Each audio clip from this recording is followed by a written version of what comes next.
This is CBN NewsWatch.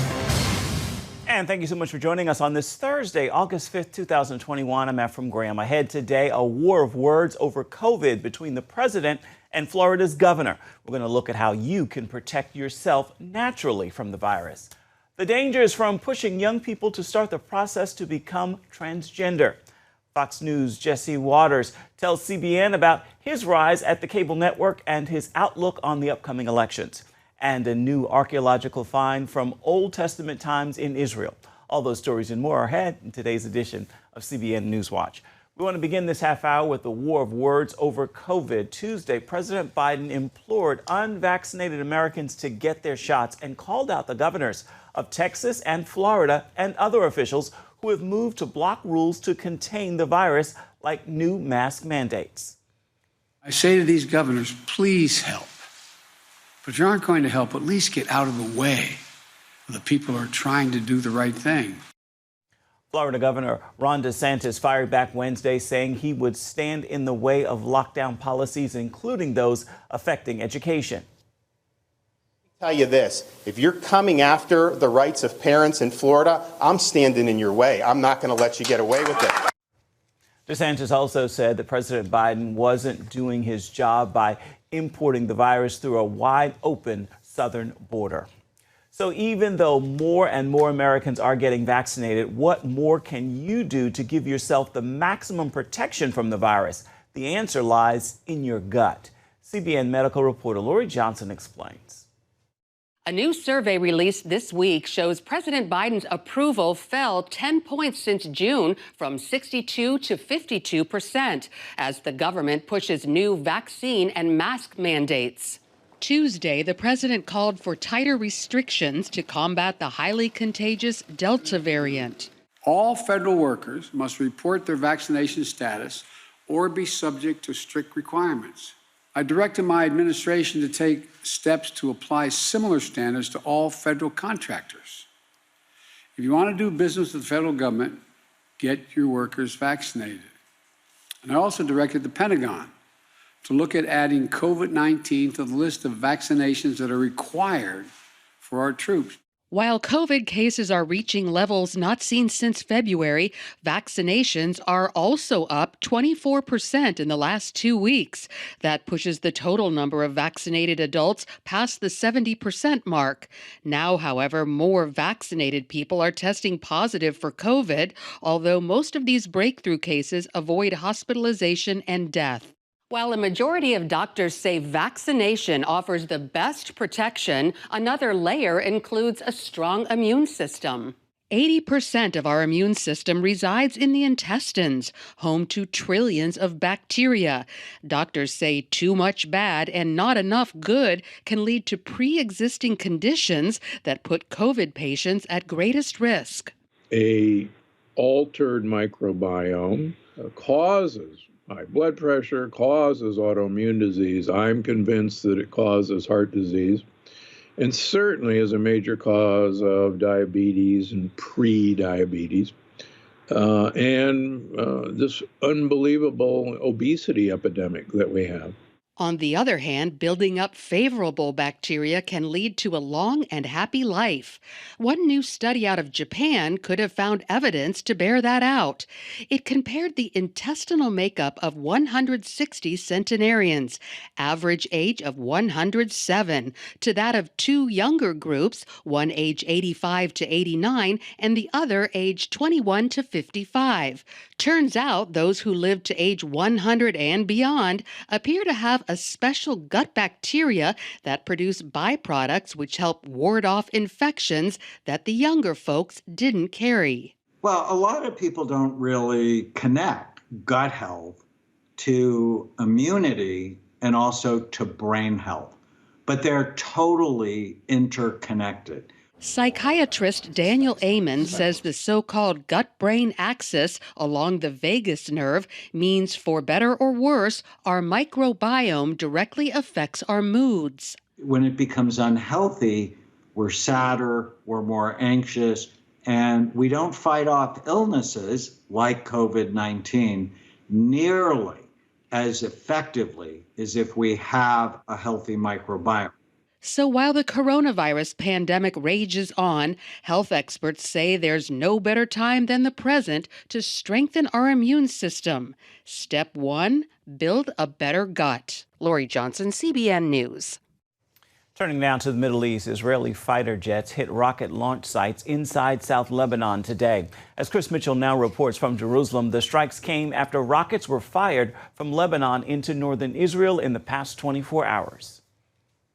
Israel Defense Forces released this footage of its attack on rocket launch sites in Lebanon. 2 rockets struck inside Israel.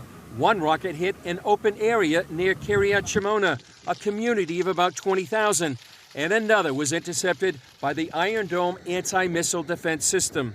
Observers believe a Palestinian group launched the rockets, but the Israel Defense Forces warned Lebanon it would be held responsible for any attacks from its territory. The attacks came as several thousand Lebanese marked the 1-year anniversary of the horrific explosion at Beirut's port. The head of Lebanon's Maronite Catholic Church called for accountability for the explosion. We're here to demand truth and justice. This land will remain a stain until we know what happened in the Beirut port. The catastrophic blast tore through the city and accelerated Lebanon's descent into a failed state. The worst crisis, some say, since the 19th century. Lebanon suffers from fuel shortages, power blackouts, lack of medical supplies, and a financial crisis where the currency has lost most of its value. The country hasn't had a functioning government for months. Many blame a corrupt, dysfunctional political class for the crisis. The other culprit, some say, is the Islamic terrorist group Hezbollah, which is supported by Iran. This Lebanese journalist called Hezbollah an occupying force of Iran and blamed the terror group for destroying what was once called the Switzerland of the Middle East. Lebanon used to be the hospital of the East, the University of the East, the School of the East, and the Bank of the East. Hezbollah has destroyed everything. We no longer have hospitals. Our hospitals are being shut down because they have no fuel. All the university professors immigrate from this country. With Lebanon on the verge of collapse, Middle East analyst Jacques Neria believes the country could be ripe for a takeover by Hezbollah. I think that the only ones who will be the winners are Hezbollah, because economically, financially, they are best organized, and they are assisted by Iran, who just sends millions of dollars to Hezbollah, and Hezbollah has already created a parallel state, and it will take no time for Hezbollah to take over if such an instruction is given by Tehran. The fall of Lebanon would have disastrous consequences for Israel and the Middle East, including more attacks and warfare against the Jewish state in the future, and giving Iran more power in the region. Chris Mitchell, CBN News, Jerusalem. Coming up, the growing pressure on young people to begin the process to become a transgender. We're going to look at a new film with experts who are warning about the dangers of this trend. We've got the story for you when we come back.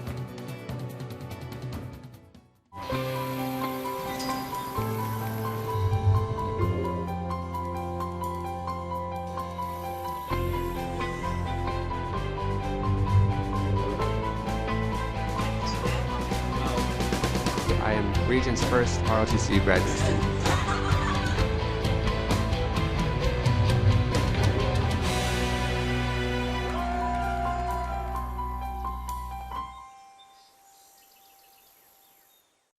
I'm Ephraim Graham, and this is Studio 5. Cruise with me as I discover the good things happening in the world of music, sports, television, and movies. The fact that Ryan Coogler was going to be directing the film, I knew that something special was going to happen. We'll chat with artists at the forefront of entertainment and explore the connection between popular culture and faith. I asked my pastor, I said, well, does that mean I'm supposed to be a preacher? He says, well, no, you already have a pulpit. Wednesday night at 8:30 on the CBN News Channel. How'd you like to get a redo on your health, on your body, on your arteries, so you could have the energy you had 20 years ago? The great news is you can. I'm Dr. Mike Roizen, chair of the Wellness Institute at the Cleveland Clinic. I've written 4 New York Times bestsellers. But even better than having to read all that, you can listen to this DVD and watch it. Protect your heart? Yes, you can. Here's how. Go to CBN.com or call 1-800-700-7000 for your free copy of Protect Your Heart. Let the medical experts show you their new discoveries on how to avoid heart disease and even reverse it. Easy steps to uncover the hidden dangers in your medicine cabinet, reduce stress, and get a complete do-over for your health. Call 1-800-700-7000. That's 1-800-700-7000. Or go to CBN.com to claim your free copy of Protect Your Heart. The number of people identifying as transgender is on the rise. A growing concern is activists are pushing many teenagers and children to go ahead with the transition process, even if it requires hormone therapy and sex reassignment surgery. As Charlene Aaron shows us, a new film exposes the harmful toll it's having on children and their families. It's titled Transmission: What's the Rush to Reassign Gender? The film sheds new light on the growing trend of children with gender dysphoria being treated using puberty-blocking drugs and surgery. It also highlights the role medical professionals play in encouraging these practices as part of a social agenda. There are doctors in the U.S. who will go to work today and oversee the chemical castration of little boys, who will put 14-year-old girls into menopause and give troubled young girls cosmetic mastectomies. The documentary features health experts, educators, and parents who see danger in providing this medical transitioning for children. Producer Jennifer Law of the Center for Bioethics says trans men are helping fuel the trend. They aren't happy that they had to transition after puberty, because after puberty, you have an Adam's apple, you have a deep voice, you have big hands and feet, you're large. But this notion within the trans activists is, we can fix this by blocking puberty. And these young boys and girls. Advocates are also pushing the shocking idea of allowing children to make these decisions without parental approval. How on earth could a 7 or 8 or 9-year-old young person say, yes, I'd like to have my uterus removed, or I'd like to be put on the wrong sex hormones so I don't develop sperm and I don't get facial hair. And then when we think that we can willy-nilly stop that and block that there's not going to be any short and long-term harms to that, it's just unfathomable. Doctors who oppose these treatments point out how little data exists on the impact of hormones, puberty blockers, and gender surgeries on the body throughout a lifetime. The reality is we don't have any long-term studies in children, and there's very good reason to be concerned about the outcome. The film, which is now available on YouTube, features parents talking about medical professionals who pressured them to support their children's gender confusion. The pediatrician, she said that if I didn't affirm my daughter's identity and I didn't get her the help that she needed, and she killed herself, I was going to feel awfully guilty. Some patients share regret over transitioning, saying it only covered up and intensified deeper psychological problems. I was such a pretty girl. I was such a good girl, and then I just ruined it, basically. And I turned myself into this hairy man, and now I'm, stuck looking and sounding like this forever. Many of them have said, we wish the doctor would have said, this is not the route we're going to take. We're not going to push you on this gender reassignment track and put you on that fast track to cross-sex hormones and surgeries. We're going to find out what's really going on here. Meanwhile, Law says the transgender movement dismisses those who regret their decisions because they don't fit the narrative. They want to shut us down. They don't want to talk about risks and harms. They don't want to talk about the lies that these families and these children are being offered. Law says she made the film to help parents and kids facing these issues make more informed decisions about the risks. Charlene Aaron, CBN News. Still ahead, he's risen from the basement at Fox News to his own show. Now Jesse Waters is telling his story in his new book, How I Saved the World. He talks to CBN News about his move up through the ranks, how he became a conservative, and what he sees ahead in the upcoming elections. We've got all that right after this.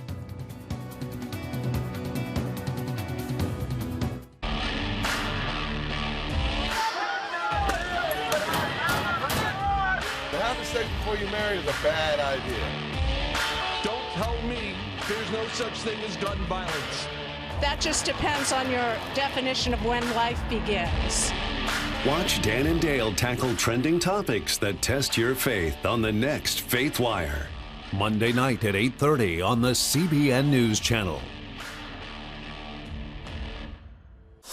The Global Lane takes you around the world, providing facts over fiction. What might rising trade and geopolitical tensions mean for you on the home front? With over 45 years of experience, award-winning journalist Gary Lane brings you the truth from a global angle. What about the issue of immigration? World news analysis you won't see anywhere else. And it's all right here on the Global Lane. Thursday night at 8:30 on the CBN News Channel.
He's loved by the right and loathed by the left. Jesse Watters is a Fox News superstar and the author of a brand new book all about himself. So where did Jesse come from and why is he such a lightning rod? Jenna Browder caught up with him for this exclusive interview.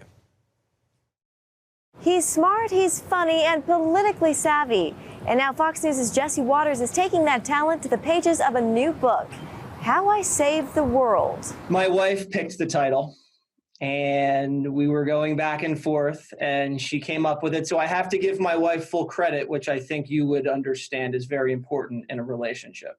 Oh, absolutely. Well, I noticed you also dedicated it to her, and something about timing is everything. It was important to dedicate it to her for so many reasons, but timing is everything in this life. And when you get the timing right, great things can happen. And he got the timing right at Fox News, too. Although Jesse didn't start at the top. In fact, it all began in the basement. I believe I was making minimum wage, and my job consisted of being handed tapes and then taking a Sharpie and then writing the label of the footage on the tape, closing it up, and giving it to someone. It was arts and crafts, Jenna, and that's what I did. And there was nowhere to go up, nowhere to go except up from there. And up he went, landing a production assistant role on The O'Reilly Factor. He didn't stay behind the camera for long, though. My producer said, "Bill, this is Jesse Watters. You just hired him to be your new production assistant." And he said, "Okay, go. What do you got?" And I pitched, and I bombed. And I was pulled into my producer's office later that afternoon, and my producer said, "Jesse, Bill does not think you're articulate enough to work in television. You have 2 weeks to turn it around or you're fired." So I stared into the abyss. I turned it around, and a couple months later, I pitched a story about a bad judge in Alabama who'd given a soft sentence to a sex offender. And Bill hears that, and he says, "All right, Watters, you're going to go down to Alabama and confront the judge." Back in the book segment tonight, Watters World, as you surely know. That eventually led to his Watters World segments and now show. They also did some hard-hitting reporting on Biden's favorite Gatorade flavor. And of course, the 5. Jesse writes about it all, including how he became a conservative. What was appealing to you about the conservative message? I was in college, and I was in my dorm room watching TV late at night, and I saw C-SPAN. And, you know, you get all these senators and congressmen up there, and they're pontificating about some bill. And I just started listening. As a history major, the Republican senators sounded more like they had a better grasp of what the founders had intended, which was limited government and personal freedom and responsibility. And that kind of clicked with me. And after that, I started listening to Limbaugh in my dorm room, which I don't think anybody else did in college. Regarding President Trump and a possible 2024 run. He's going to play a big role in 2022 in the midterms, fundraising and campaigning. And after that, he's going to get the lay of the land, and he's going to make an assessment after those midterms. Am I going to take another shot? He'll look at Biden, he'll look at the economy, he'll look at inflation and the border and see, is there an opening for me to get back and run? If not him, is there someone who you personally think would be a really strong candidate? DeSantis is making a big play for me personally. I've seen his leadership down in Florida. He gets it. He's tough. He doesn't bow to the press. And he's unapologetic. And that's the kind of leadership Republicans respond to. It's kind of an aggressive leader who makes quick decisions, but decisions based on the facts. And that's the kind of guy I see in DeSantis. Jesse knows about being attacked himself. Take a look at the back of the book. The Washington Post. Jesse Waters is officially out of control. The Daily Show. A smug, unfunny goon. And Jesse's mom. Where is Dana Perino? She is desperately needed. All jabs Jesse seems to relish. This is a hilarious book. This has all these stories of me being sent to survival camps by my liberal parents.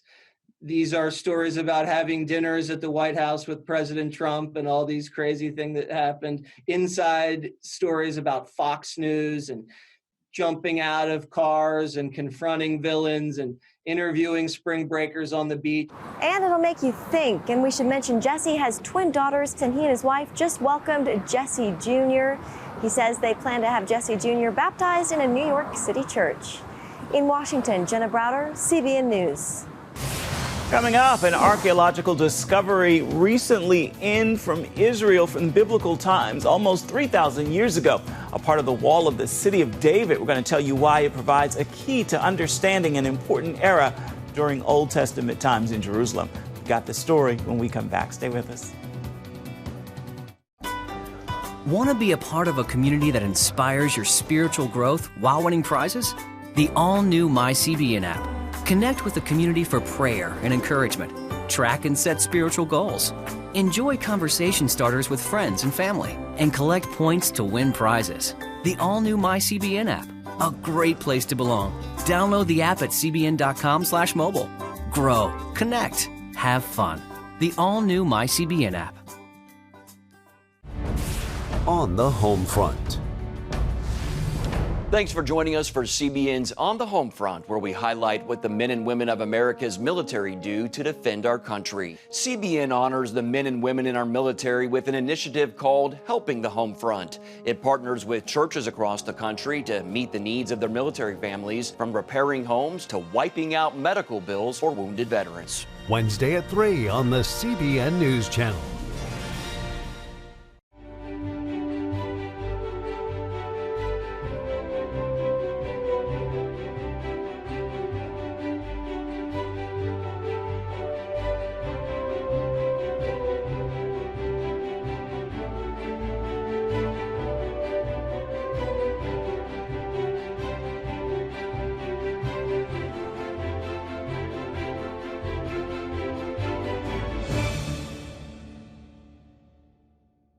Too often, we carry baggage from our past. You know what it's like. It affects everything and everyone in our lives. It's always there, weighing us down and keeping us from achieving true happiness. But do you know God never meant for us to be trapped in the past? You can be free of your baggage. Learn how God's forgiveness leads to changed lives and new beginnings. Call the 700 Club. Archaeologists in Jerusalem recently uncovered part of the ancient city wall from almost 3,000 years ago. It was uncovered just days before the Jewish fast marking the destruction of both the first and second temples. So why is that a key part of the discovery? Chris Mitchell is back to explain now from Jerusalem. Finding this part of the wall in the City of David archaeological site provides a key to understanding the First Temple era of ancient Jerusalem. In the 60s, famous British archaeologist Kathleen Kenyon, just a few meters north of here, uncovered 30-meter section of the same wall. Then she claimed already this is the wall of Jerusalem during the time period. Then, according to Dr. Vuko Savovich, about a decade later, Israeli archaeologist Yigal Shiloh found another section further south, but a piece of the puzzle remained missing. For a number of years, we attempted to find additional sections of this wall, and we couldn't. So much so that we started doubting the existence of this wall. That brings us to the discovery of 2 more sections, which clears up the mystery. So now we can conclusively say that, yes, the city of David at least had one massive wall that surrounded the city of David. The wall behind me would have protected ancient Jerusalem for about 200 years, from about the 8th century BC until about 587 BC. In 600 BC, the Babylonians besieged the city, which is described in the book of 2 Kings. The Bible says Nebuzaradan came to Jerusalem. He set fire to the temple of the Lord, the royal palace, and all the houses of Jerusalem. Every important building he burned down. The whole Babylonian army, under the commander of the imperial guard, broke down the walls around Jerusalem. Archaeologists found evidence of that burning just inside the wall. This part apparently wasn't destroyed, possibly because of the steep hill below it. In addition to the wall, archaeologists found artifacts indicating what life was like in the kingdom of Judah in those days. And we found right here where I stand a bulla of a person called Tzafan, which is abbreviation of Tzefania, which we find in the Bible as well. Just a few centimeters away, we found a Babylonian stamp seal. The jar handles were stamped with rosettes and circles, and Lamelech, meaning belonging to the king. You find a really beautiful wall in so many ways. You touch something, or you walk on something, or you lean against something that you know somebody did the same thing 2,600 years ago. So it's emotional.